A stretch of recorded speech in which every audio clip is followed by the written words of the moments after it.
activities. And lucidity, it's a wonderful thing, and I hope it continues. But again, as you mentioned, is the money thing because it represents power. And so I think essentially we have to really ground ourselves in all inclusive consciousness, all embracing love. And why do we need to do this? Not just for survival, but also, as the Buddhists say, for the liberation of all sentient beings. So I think those two concepts are unique and essential. The Hopi say it, peace among all peoples and harmony with nature. So again, that expresses all inclusive consciousness, all embracing love. So I think that's the main root, yes, the central root that's going to bring about the blossoming of the tree of life, which is the tree of knowledge, which is the tree of peace, which is the tree of love. They're all one tree, right? So indeed, we don't need to bother antagonizing the power structures because they are parasitical. They're basically living off the tree of life. They are around only because we're nice to them. If I wasn't nice, I would have a machine gun in my hand and going around blowing people up. If I had to declare war on it, they wouldn't win. I would win for sure. I'm sure. There's no power greater than what I am. So, in fact, I am the master of the universe, right? that's. But I don't need to say that. I mean, love is the master. So that's all we need, really. Like the song says, all you need is love. And I hope that we all remember that always, because then the other world will soon disappear. As soon as we decide to dream together that new world, and we lucidly dream it consciously every moment with every breath we breathe, that world will be realized. And the wars will vanish away and all the miseries, yeah, for the liberation of all sentient beings.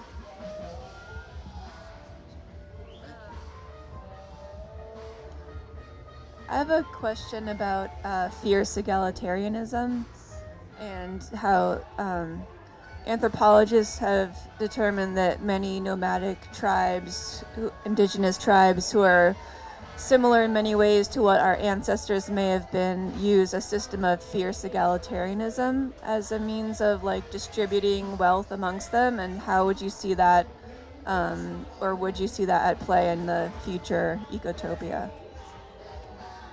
It's an awesome question, observation, and thank you for your observation. I think there's a common theme going here that hasn't been blurted out directly, but we're talking about the linear versus the circular, the together, the whole, the everybody holding hands in a circle, everybody looking at each other's eyes, versus the linear structure of the Roman imposition or the Babylon. These lines that we're talking about being drawn in straight lines across landscapes are part of that grid. The Romans purposely, consciously, would select out tribal people's holy sites, and normally circles, and draw their square church over the top of it, place their square church on the holy mound, on the holy mountain, on that site of the native people. And the way that people would hold the circle, my anthropology teacher loved using the example of people in the Amazon, and the tribes there were fiercely egalitarian. And the way that they would hold that is that if anybody in the tribe gained any power, there's still a bit of a hierarchy. There's always going to be somebody a little richer than the other person. But, the difference between the person at the bottom and the person at the top in most of these tribes is that, as compared to what we have now, where you got the poorest people in the world, which is most of us, and then the 0.1% at the top. And they would basically make this person, whoever gained the most money that year, they'd make them throw a party for everybody in the village.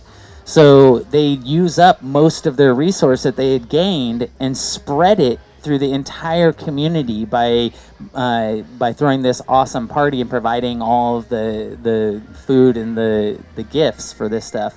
So I think if we worked on a modern version of this, if we had a way that when people accumulated money throughout a year, and Geisty went over a bit of this in his ecozoic currencies, and how societies that share and spread money, that put like a tax on saving your money for too long or too much, that it kind of pulls it back out into the community and re-spreads it. My soil science teacher said, money is like fertilizer. He said money is like cow poop. If you put it in a big pile, it's going to stink and it's going to pollute the ground. But if you spread that pile out all over the landscape, it's going to help all of the plants grow, and everything is going to become more abundant. So I don't know, it's kind of a poopy answer. But my little design here is my version of the human tree of life. I have a couple t-shirts left. But it kind of represents like my eternal image of what I think of us putting our roots down, us like being part of the whole universe. What is above is below, the reflection of all of these sacred symbols that we've seen throughout time. But it's really like our own recognition of, yes, we're in the present, we are human, but in the future we are going to be humus. We're going to be part of the earth. We are going to go back to the earth at some point. And so it's that great cycle, it's that grand cycle of recognizing that we are like a cell in this whole system. So, yeah, I guess that's my short, long answer. Nice shirt, man. And to compliment Anna's question about fierce egalitarianism, and as well as the money thing, I wanted to bring up an example. Anyone heard of the Kung people? The Kung Bushmen of Botswana, South Africa? They have been living the same style of life for at least 40,000 years. And one thing that's common in their villages is that all the front doors of their huts face towards the commons, the fire pits, the cooking area where everyone has food, they come and they cook it. And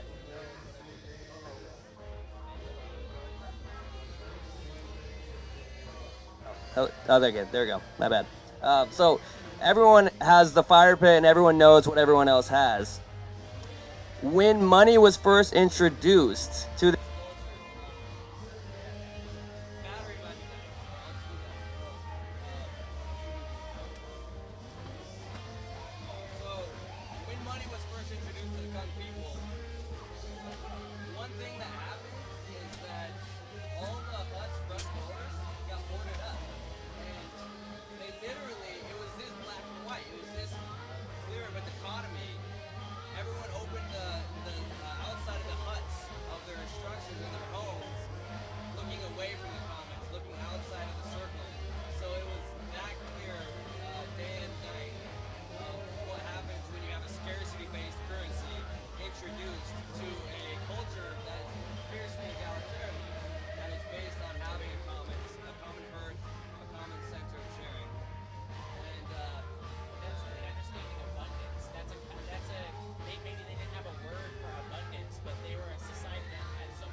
That was the whole point.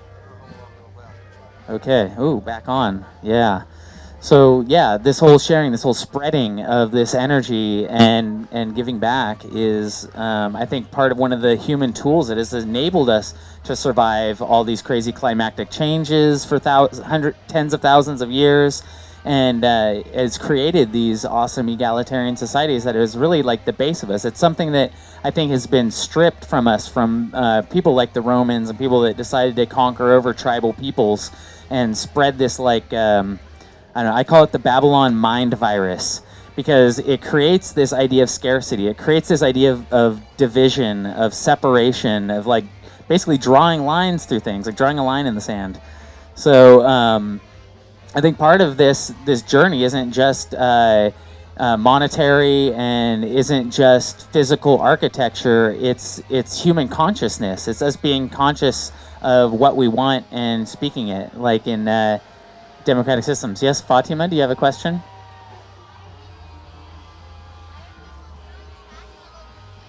Why are people throwing trash all over the place is a great question. I ask myself.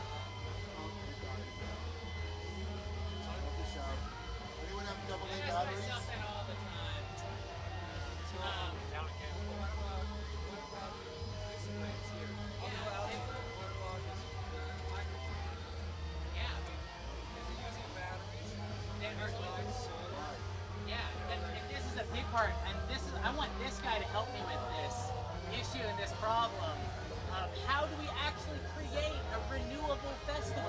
How do we bring it back to what our ancestors, this is a tribal gathering that our ancestors used to have for completely, we came together as hunter-gatherers. Before there were cities, before there was anything, we came together as hunter-gatherers to build temples, to build holy sites. Festival that is truly organic, embodies everything we're talking about. Exactly. I'm one of the primary leads in sustainability for Lucidity Festival.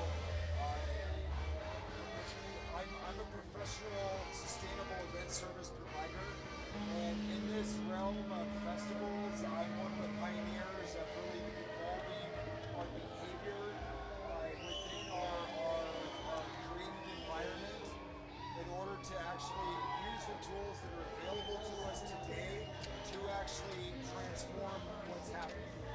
There are key factors involved that are very impactful within any gathering whatsoever. The biggest ones come down to fuel, such as gas and diesel being burned for generators for temporary power systems. My solution around that is primarily solar power, but we also have a lot of other things in the works. This is a brand new field that is going places. There is waste. There is only so much we can do to keep the grounds clean up after people that throw things away. But where does the waste go? Where's the trash? Where's the trash go? Right, Where does some of the plastic go? It doesn't go into the recycling. it goes somewhere, right? That's right. It goes back to the ground. And the more products that we put our money and energy into, that we bring to the event, that we consume in our day-to-day life, when we throw something away, it's not away. Because it's still going to be on the planet. It's still part of the planet. The more conscious behavior we put into our consumption, the more we can all work together to change the behavior. But it actually takes conscious choice. It takes disrupting old behaviors. And that's what we're all here to try and change. But it also takes a lot of individuals expressing their willpower around it. So while we work really hard to be sustainable, to divert as much as we can from the landfill, to replace alternative energy into the position of making oil irrelevant. There's only so much we can do. Another big thing is actually transportation. Transportation. Coming to the event is actually the biggest impact that we have. So how do we rethink how we move people and things? No, yeah. Oh yeah. You want to yell into this? I think it takes really knowledgeable. It takes a village, and it takes some people that are really willing to like speak up and speak out. We were talking about earlier. Harley was talking about the bureaucracy of the current system and trying to work within that is. Most people see that as an uphill battle, and they see it as this cycling thing. And that's one of the links in the chain that we haven't got to. So right now, look how much waste we're producing in these porta potties, right? This is organic waste that can be converted into methane, and that converted into power and energy to power the very festival that we're at. But what do? We bring in fuel made from petroleum to run the generators, and we take and poop into a bunch of blue chemical water in the porta potties, and then that's shipped off site into a treatment plant where it gets treated. I used to work in the sewer treatment plant. I was an industrial waste inspector for the county of Santa Cruz, and I'll tell you, all that does not get treated, and it goes right into your water systems, what goes out into the ocean. And right now, we're being pumped full of so many pharmaceuticals from these companies and from the doctors. Everybody is peeing and pooping and throwing their pills down the water system, and that does not get treated at all. That goes out into the water systems. So part of this is knowledgeable people and people that are willing to step up in their communities and go to these key people in the city government in like my former job as an industrial waste inspector, people working the city treatment plant, and you have to approach them and say, I've got this design for this methane digester, and I want this passed so that it can be approved to be used in my community where we're going to have a festival. And they have to see a working model. They have to see that it's not going to be dumping something even worse into the creek, and it's not going to get overloaded by too many people using it too quickly. But these technologies are currently available and totally expandable, so that we could basically be working county by county, wherever you live, wherever you are in this vast world. You can work within your local area to start getting these systems in place, so that we're using all the organic waste that comes from us to create our energy right on site. Can I say a word? Yeah. Okay, so anaerobic digestion has been around for about 40 years, mainstream technology. If we go to Germany, there's over 2,000 anaerobic digestion plants in service right now. It's old technology, it's readily replicated, and it's very low. It's something more complex than making beer, except it's fermenting organic compounds. Yeah, that's a So it's good point. readily available, simple technology, thousands, all of them. And you bring up a good point. There's a lot of things that we don't really see here in the U.S. We don't see a lot of technologies that are available. There's Ecotopia happening around the world right now, and especially in Germany. I mean, renowned German engineers, will find a solution.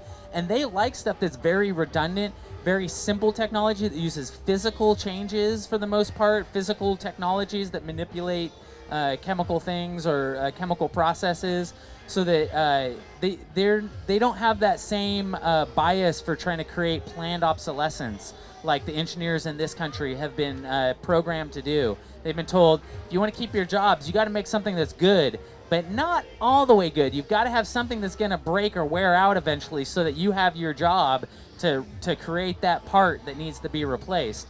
They design stuff to last very long, and they have communities where there's whole apartment buildings hooked up to an anaerobic digester, and it is creating the fuel that runs all of the stoves in the entire apartment building. And this has been around, like you said, for 40 years.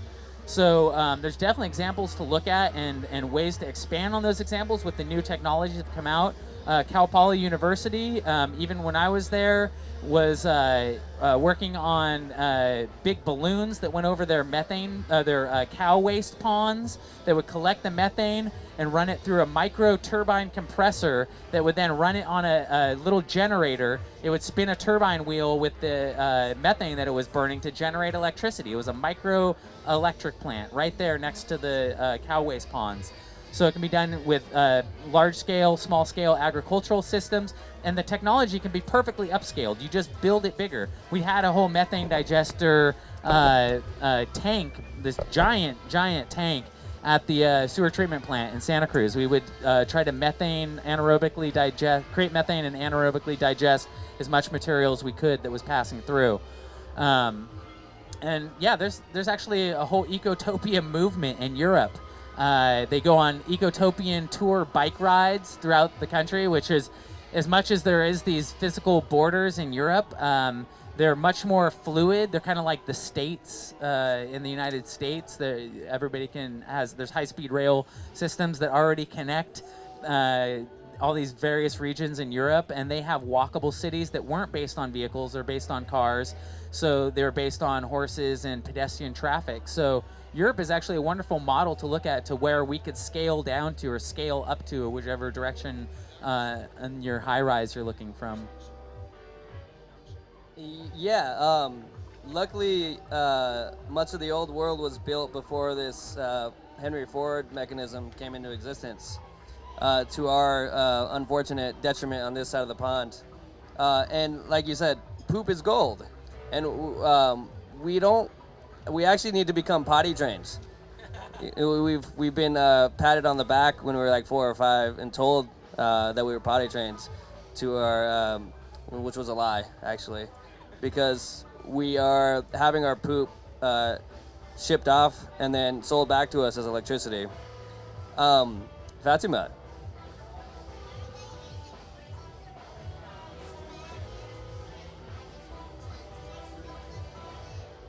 Just let the horses live.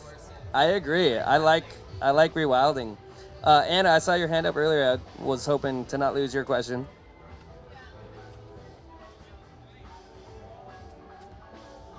I had a question about convenience, and it seems like a lot of people are aware of what's happening environmentally and they'd like to do the right thing, but when it comes down to it, they're really just going to do what's most convenient for them.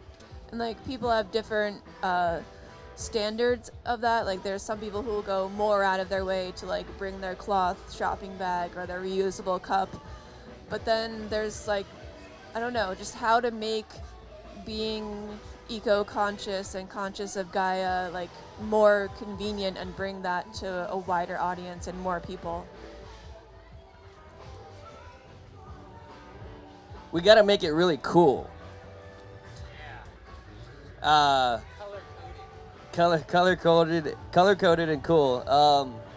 I think the Lucidity is definitely doing their part, trying to put an end to that single-use paradigm of our paper cups and infinite throwaway items.